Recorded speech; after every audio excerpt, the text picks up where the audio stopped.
मेरा टिकट ना कट जाए। अरे टिकट मिल भी जाएगा, जीत भी जाओगे, मंत्री भी बन जाओगे, लेकिन उसके बाद भी कुर्सी पर रह के अपने इस बहुजन समाज के लोगों का काम नहीं कर सकते, याद रखना। अरे कुर्सी तो वैसे भी टेम्परेरी होती है, सबको डर है मेरी टिकट कट जाएगी। अरे ये टिकट देने वाले संख्या में इतने कम है, अगर हम सब एकजुट हो जाएं तो ये हमारी टिकट काटने वाले कौन होते हैं, हम इनकी टिकट काट देंगे। दुख का कारण है, कारण का निवारण है और निवारण के लिए उपाय है। तो अगर आज बहुजन समाज के इन मुद्दों की बात करूं, जिन मुद्दों पर वी द पीपल पैगाम आज ये कॉन्फ्रेंस कर रही है, पूरे देश के अंदर लाखों बहुजन समाज के लोग अलग अलग संगठनों के माध्यम से इन मुद्दों को लेकर लड़ाई लड़ रहे, जो मुद्दे सामने आपके सामने लिखे हुए हैं। यानी कि हमारे मन में कोई पीड़ा है, दुख है, उस पीड़ा को दूर करने के लिए हम कॉन्फ्रेंस कर रहे हैं।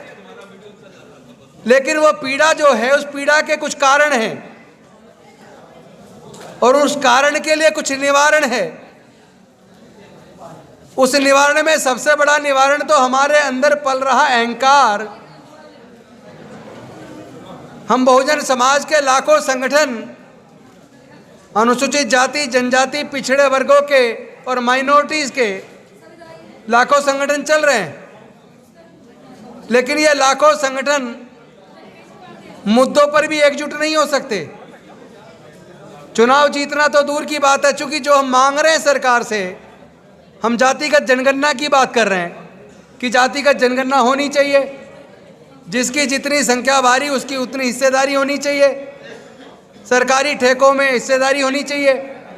लेकिन ये जो मांग किससे रहे, ये कौन देगा? देगी सरकार। और जाति के जनगणना जो बिहार की सरकार ने जो की, जिसके आंकड़े जाहिर हुए, उससे ये तो बात स्पष्ट हो गई कि स्वर्ण जाति के लोग पूरे देश में केवल 10% हैं और 10% के लोगों को बिना मांगे सब कुछ मिल रहा है और 90% लोग जगह जगह अलग अलग तरीके से अपना अधिकार मांग रहे हैं। ये 90% लोग मांग क्यों रहे हैं? ये 90% लोग तो देने वाले बन सकते हैं। 90% लोग प्रजातंत्र में वोट से हुक्मरान बन सकते हैं, लेकिन धर्म के नाम पर इनको अफीम चटाकर, इनको बेवकूफ़ बनाकर इनको कह दिया गया है कि तुम तो संभालो धर्म की रक्षा की जिम्मेदारी और देश का कारोबार और सत्ता संभालेंगे हम 10% लोग। जब हमारे 90% लोग धर्म को बचाने की ठेकेदारी ले रहे हैं, तो फिर इस न्याय की लड़ाई को लड़ेगा कौन? आज एक ऐसा काला दिन है। मैं एक बात बता रहा हूँ, आज की घटना, जिससे आपको सबक लेना पड़ेगा कि खेल किस हद तक बिगड़ चुका है। उसको सुधारने के लिए भी फिर बड़े पैमाने पे तैयारी करनी है। आपको पता, चंडीगढ़ के अंदर मेयर का चुनाव था और उस मेयर के चुनाव में कांग्रेस और आम आदमी पार्टी मिलकर चुनाव लड़ी। उनके पास 20 वोट थे, भारतीय जनता पार्टी के 16 वोट थे। यानी 20 वोट एक तरफ थे तो आम आदमी पार्टी और कांग्रेस का मेयर बन जाना था और 16 वोट लेके बीजेपी को विपक्ष में बैठना था। लेकिन उन्होंने 8 वोटों को इनवैलिड करार देके अपना मेयर बना लिया। इसी तरह ईवीएम के माध्यम से जो इलेक्शन कमीशन ऑफ इंडिया की ईवीएम मशीन बनाती है, BEL, उसमें 7 में से 4 डायरेक्टर बीजेपी के पदाधिकारी हैं और टेक्निकल एक्सपर्ट कमेटी जो सॉफ्टवेयर बनाती है ईवीएम के लिए और टाइमर का इस्तेमाल करके ईवीएम के द्वारा आपके वोट की चोरी, जो बहुजन समाज के नेताओं को वोट देना चाहते हैं, उनकी वोट को चोरी करके वो जातिवादी लोगों को दे रही है। तो उस ईवीएम को हटाए बिना आपकी सत्ता आएगी कैसे? तो ये एक आंदोलन तो बनाना पड़ेगा, पर बनेगा तब जब हम लोग भी, जैसे उनके RSS के लोग गांव-गांव में जाकर, हमारे परिवारों में जाकर भी हमारे बच्चों का ब्रेन वॉश कर रहे हैं, और एक तरफ हम लोग हैं, हम लोग केवल मंचों पर भाषण कर रहे हैं। हम लोग भी तो क्या गांव में जाके अपने लोगों को समझा नहीं सकते? धर्म के नाम पे हमारे लोगों का इस्तेमाल हमारे बच्चों का वो लोग कर सकते हैं। तो क्या बहुजन समाज के इन मुद्दों को हासिल करने के लिए हम गांव-गांव में जाके बहुजन समाज के युवाओं को और युवतियों को इकट्ठा करके समझा नहीं सकते क्या? अगर हम केवल अपने बहुजन समाज के वोट को बीजेपी को जाने से रोक दें तो ये जितने मुद्दे हैं जिसके ऊपर लंबे समय से वी द पीपल और पैगाम अनेकों कॉन्फ्रेंस इसी ऑडिटोरियम में इसी हॉल में कर चुका है, यहीं पे कर चुका और कई जगह अलग अलग पूरे देश के हिस्से में कर चुका है, लाखों संगठन अलग अलग देश के हिस्से में कर रहे हैं। उसके बावजूद हमें सफलता क्यों नहीं मिल रही है? क्या विद्वान लोग इस पे समझेंगे नहीं?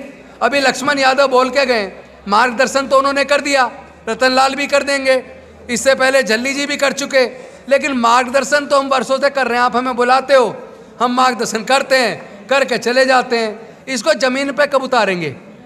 वक्ता बुला रहे हो, आप सुन भी रहे हो, बड़े ईमानदारी से सुन रहे हो और बार बार सुन रहे हो, सुनने वाले भी वही हैं और सुनाने भी वाले वही हैं, लेकिन क्या गाँव का वो जो देहात में हमारे बहुजन समाज का मजदूर है, जो उनके खेत के ऊपर निर्भर है, जो उनकी फैक्ट्री के ऊपर निर्भर है, उसको कौन समझाएगा? उसको जाके जब तक हम समझाएंगे नहीं, उसको जब तक बताएंगे नहीं कि उसकी हकमारी कौन कर रहा है, कैसे कर रहा है, इस हकमारी से बचने का तरीका क्या है, उससे बचने का रास्ता कौन सा है, जब तक हम अपने युवाओं को और युवतियों को नहीं बताएंगे। क्योंकि हम जहाँ भी मीटिंग करते हैं महिलाओं की संख्या कम होती है, पुरुषों की संख्या 90% होती है, लेकिन जब कोई कथावाचक आता है उसके अंदर हजारों लाखों की मात्रा में औरतें होती हैं और ज़्यादातर बहुजन समाज की होती हैं। तो उस मनुवादी व्यवस्था को हमारे बच्चे भी सीख रहे हैं, हमारी पत्नियां भी सीख रही हैं, और बच्चों के अंदर संस्कार डालने का काम औरतें करती हैं, चूँकि घर औरत संभालती हैं।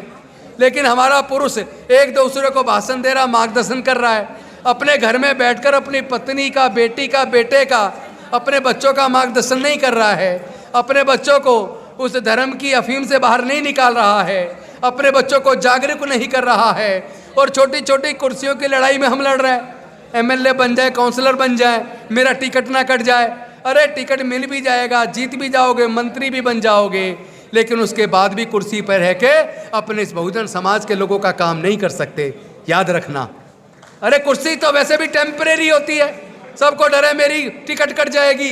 अरे ये टिकट देने वाले संख्या में इतने कम है, अगर हम सब एकजुट हो जाएं तो ये हमारी टिकट काटने वाले कौन होते हैं, हम इनकी टिकट काट देंगे, हम काट देंगे इनकी टिकट, ये ताकत हमारे अंदर है। लेकिन जब तक हम एकजुट नहीं होंगे तब तक इसी तरह उत्पीड़न चलता रहेगा।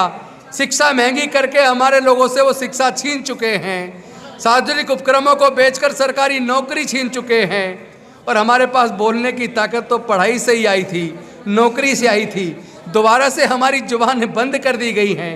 लेकिन बड़े दुख के साथ, पीड़ा के साथ कह रहा हूँ, केवल अब बोलने से, भाषण देने से काम नहीं चलेगा, रोड पे उतरना पड़ेगा, रोड पे उतरना पड़ेगा। मार्गदर्शन तो आप बाबा साहेब का पूरा वॉल्यूम पढ़ लीजिए, मान्यवर कांसीराम साहब की सारी स्पीचेस सुन लीजिए, बहुत ज़्यादा भाषण की जरूरत नहीं पड़ेगी। लेकिन जो हम बोलते हैं, पढ़ते हैं, अपने महापुरुषों के उस मार्गदर्शन को कम से कम अपने आचरण में तो उतारो। अगर हम आचरण में नहीं उतारेंगे तो बार बार फेल होते रहेंगे। कुर्सियां तो वो तब भी मिलेंगी चूंकि रिजर्वेशन बाबा साहेब दे गए, तो जो रिजर्वेशन से कुर्सी मिलनी है हमारे बेटे को नहीं मिलेगी, किसी दूसरे भाई के बेटे को मिल जाएगी। कुर्सी तो मिलेगी चूंकि रिजर्वेशन है, लेकिन जहाँ जहाँ रिजर्वेशन खत्म हो गया वहाँ तो आपका आगे बढ़ने का रास्ता खत्म है। लेकिन हम अगर एकजुट होकर इस लड़ाई को लड़ेंगे तो हम जीत सकते हैं, और ये सारे मुद्दे हमारे हल हो सकते हैं। असंभव कुछ भी नहीं है, बस एक ही चीज़ की ज़रूरत है, किसी भी तरीके से अपने अहंकार को कम करो, अपने नेताओं का क्रिटिसाइज करना बंद करो, अपने संगठनों का क्रिटिसाइज करना बंद करो, अपने संगठन चलाने वाले, नेतृत्व करने वाले सामाजिक कार्यकर्ताओं का क्रिटिसाइज करना बंद करो। और एकजुटता अगर वैसे नहीं ला सकते, कम से कम मुद्दों पे तो एकजुटता ले आओ। ये जो मुद्दे लिखे हुए हैं इस बैनर में, इस पे तो कम से कम एकजुटता ले आओ। हम लोग एकजुट हो जाएंगे तो सारे बीमारियों का अंत हो जाएगा, और अगर हम एकजुट नहीं होंगे तो टुकड़ों में लड़ाई लड़के कभी इस लड़ाई को हम जीत नहीं पाएंगे। वो जो कह रहा है अब की बार 400 पार, उसमें इतना कॉन्फिडेंस आता कहाँ से है? वो कॉन्फिडेंस उसको ईवीएम से आता है, वो कॉन्फिडेंस उसको हमारी बेवकूफ़ी से आता है, वो कॉन्फिडेंस इस बहुजन समाज के बिखरेपन से आता है। इस बिखरेपन को ख़त्म कर कर आपस में एकजुटता लाइए, हमारी जीत होगी। सबका मंगल हो। बहुत बहुत धन्यवाद।